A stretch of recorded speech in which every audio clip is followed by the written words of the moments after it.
I went over to her house the other night and got a book. I saw it in there. She did not know that as soon as I left her house, I started reading it just outside of her door. And I stood there for at least 45 minutes going through the book and not just my own tweets, I was gonna say. Everyone's tweets, going through it because it's such a, when I heard that you wanted to include tweets in the book, I was like, okay, she's just doing this because it's 2011.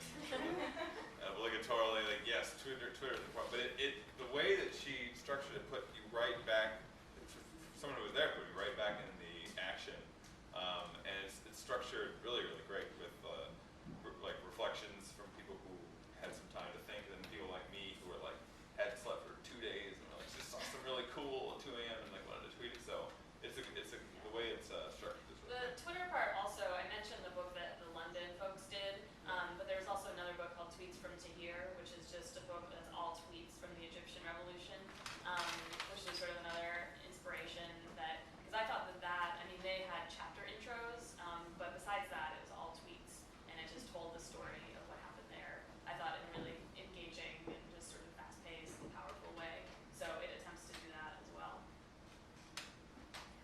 I wanted to ask about the general strike moment and how that didn't happen, and what your thoughts are on the imaginability of a general strike, at some point in the future.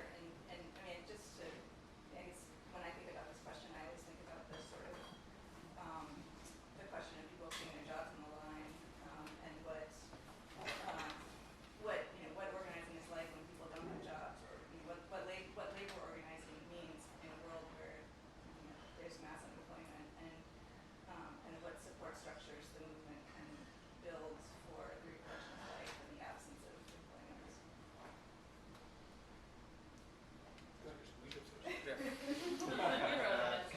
Three things to say about it. One is that, well, I think there was, it didn't seem entirely unrealistic because there had been a strike already under a different name, the teachers sent out. Okay, February 15th, there was that. Was it the 15th? Was it the night of the 15th? That Tuesday? Yeah. That case. When they get And it's right. It's what these guys were talking about. The rumors flying, right? What the teachers? What right? Essentially a wildcat strike for 3 days, right? Madison teachers. Except run by the institutional leaders. Yes. That's what made it so concerning. And then Milwaukee as well, right? For at least a day, is that right? Yeah. Oh yeah. I think it was like 3 days. Right. So there was already this kind of like, I mean, and that was part of the chain of escalation. They didn't just do that. They did that because they were going to ram this bill through. Debate had been cut off. That's what started the agitation. There were all of these kinds of stages involved in like let's ramp up the pressure, right? So it didn't seem like it was entirely unimaginable. Now, okay. So that said, I've gone back and really replayed in my mind that March 9th moment. Okay, because it's like March 9th, the evening of March 9th. Walker, surprises everybody by taking that part of the bill, separating the bill, passing it. And that was a Wednesday night, and it just seemed like the perfect moment for a strike to be called because the next day would have been a Thursday. And they should have just called, a one-day strike and really called him on his bluff about firing people. For 1 day. What are you going to do? Fire us for 1 day? Okay, if he doesn't fire you by the end of Thursday, then say, okay, well, we're going to strike Friday too. And then it's the weekend and there was already that really big demonstration planned, which would have been amazing, right? If a strike was going on. So I kind of replay that in my mind in terms of like, oh, that was the lost opportunity. It was just, the stage was perfectly set. But then in terms of organizing for a general strike, I've kind of gone back and thought, and this came up sort of over the summer where you go down to State Street and some of the, there's like whatever, like 25 or 30 independently owned, shops up and down the street, and some of them, many of them, they have posters in the windows that are supportive of the movement, and some of them have have like, sandwich boards out front that say like, walkers gotta go, 20% off shoes, 30% off. And I'm like, okay, so these people benefited from the movement, Yeah. and I started to think, well, maybe if the union leadership is too remote, if there are jobs on the line for people like the teachers, maybe what we should have done is tried to organize some sort of like state street shopkeeper strike. That would have been interesting, to have people down there for one of the big demonstrations and go up and down State Street and have like 90% of the stores closed and like with signs in the window saying, we're on strike in support of today's demonstration, something like that. I mean, that seems like it I'm like, well, I can almost imagine that, let's go to the shopkeepers and say, can you put your money where your mouth is and give up your business for a day, give your workers a day off, tell them you're going to support these demonstrations, and let's see where that goes. Because that's what happened in Cairo, right? It was like shopkeepers were closing up, so I wonder if there's even now, I wonder if like, well, maybe we need to spread that idea around, to get because they've got the posters in the window and people ask them to put the posters in the window, or maybe they just did it themselves. Can you take the next step for us? If you guys want to give thoughts, I think then after that we'll wrap up and continue conversations after. If you guys have thoughts on this or kind of general other stuff. Let it go to you again. I think you summarized what my points would have been from the first thing you just said. The other thing I would say is, that, like I said earlier, whether a general strike was ever possible was certainly possible was that more workplace-based actions like the teachers SIG out could, there was the space for that to be like actually implemented. I mean, the fact that anybody at all was even talking about a general strike meant that there was definitely space to talk about much smaller scale things, and I mean that seems to me like kind of a missed opportunity that we didn't keep the momentum at workplace level things for state employees to do things like the sick out things. You taking one more question? Is that what we're doing? I think that we're just going to wrap up, but if you guys want to give any final thoughts, then we'll probably head out. I don't know if it's a real big summary kind of wind up and finish strong kind of thing, but I want to respond to the brother's point about changing the political basis of where power lies in the democratic process. So he's from Oshkosh. I'm from the town just north of there, Neenah. It's a paper town. My family's from the Wisconsin Rapids area. It's another paper town. I happen to be fortunate enough to have been the first person in my family to go to college and grad school and all that shit. And my brother too. We got a pretty proud, also classy, antagonistic, working class family. And I remember getting a Christmas card. My wife showed me this Christmas card when it came in from my uncle, who spent his entire life in the paper mills in Wisconsin Rapids. It was 2 years ago, and the Christmas card included a lengthy description of the highlight of the year going to a pro-life rally in Washington, D.C. And I just thought to myself, holy shit, we just live in totally different worlds. Like how that is such a meaningful thing to them that I just can't imagine that. Fast forward a couple of years, we sold our family farm up outside of Rapids. Been in the family since the 1860s. It's another victim of corporate agriculture taking over rural communities and screwing over people who've worked the land for literally generations.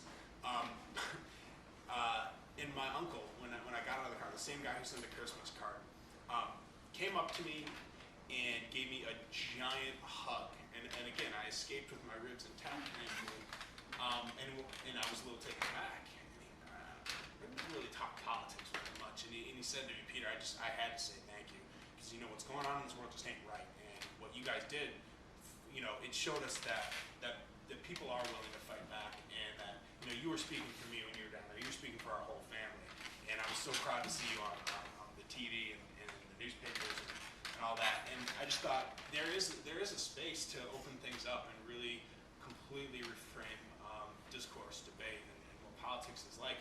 If that guy can come and say that the most important thing that in his life, 2 years later from the most important thing being a pro-life rally, was seeing his nephew occupying the state capitol, standing up for worker rights and for labor and for working class people. I think there is a real possibility, and I know this is true in my hometown from the people I talk to when I've gone back, who do the same kind of thing, not with the big emotional hug, but they're reasonable analog with the way acquaintances do. Running into former teachers and all this, there's a real sense that what's going on in this country ain't right, and when people fight back, folks from that same class are proud and they're thrilled to see it. And if we actually go and like you said, talk to these folks and have those deep political educating conversations, I think we can really move the dial. And that's also my response about the prospect of a general strike. We hadn't done the political education. We hadn't built the social bonds. We hadn't built any sort of real class solidarity for generations. Now's our time to do it. So I guess that's my final exhortation to you all when you leave here tonight, is that you don't just say, damn, that's a good book, I'm going to go buy 10 copies and give them to my friends, although you should do that, but that you go out and figure out what you can do to organize people in your neighborhood and in your community to take what's happening and build it up and beyond, so that your aunts and uncles hug you and say how proud they are of what you've done to fight a little battle in the class war.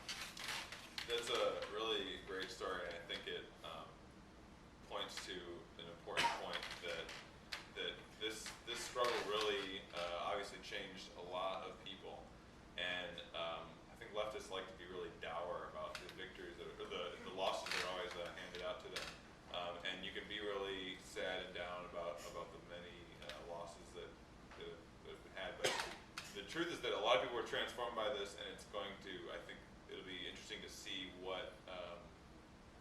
how that transformation plays out in the years to come. I think, like, as long as we keep organizing and doing that real on-the-ground work, it'll be a pretty exciting time to be alive.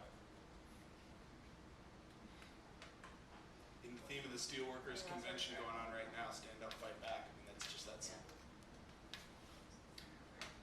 Well, I'll say something about what Peter said in his first go-around about the students identifying with the workers and having made that decision.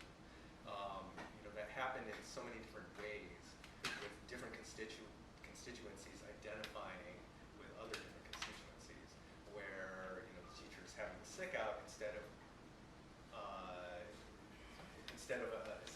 a resentful response, you had the students and the parents going out there saying, "We love our teachers," right? So in the beginning, this fist motif, it represented solidarity. You can see like in some of the graphics online, profile pics and stuff. The fist or the shape of the state or whatever, solidarity. I think that was one of the great achievements of this movement that I think it will be lasting, because it was for the people that made those kinds of decisions in those moments. It was such a heartfelt thing. It was part of that transformative experience. But it's an achievement, that we have now. As we move forward, to me, the fist represents resolve. Okay, because we still have another recall election coming up, and then we have everything beyond that. So, we're at what, 6 months now of this movement, with 4 months before the next focal point of the Walker recall campaign, and we have all this time to talk and think and build this movement, to continue the energy, rededicate our commitment, and that to me is what the fist represents now as a result. And I would just add that I think one of the things that's written about in the book too is, just Wisconsin as this representation of that fight and of that resolve. I mean, among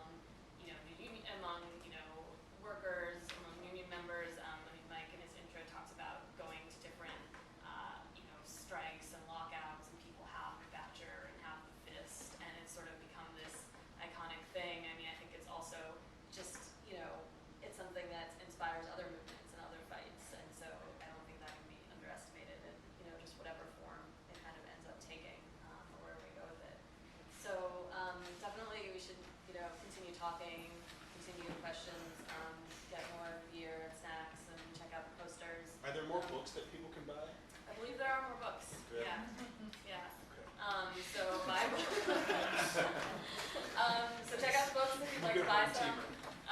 Thank you for helping me be promotional. But thank you guys for coming, and thank you for the space, and Lauren and Danielle for having us.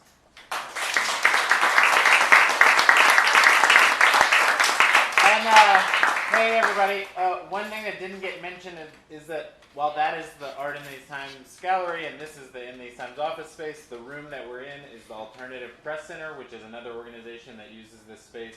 And here's some flyers about Alternative Press Center, and Chuck and Graham in the back can answer any questions about it. But it's if you look around, it's an incredible archive of leftist and progressive media, and they can tell you more about what they do.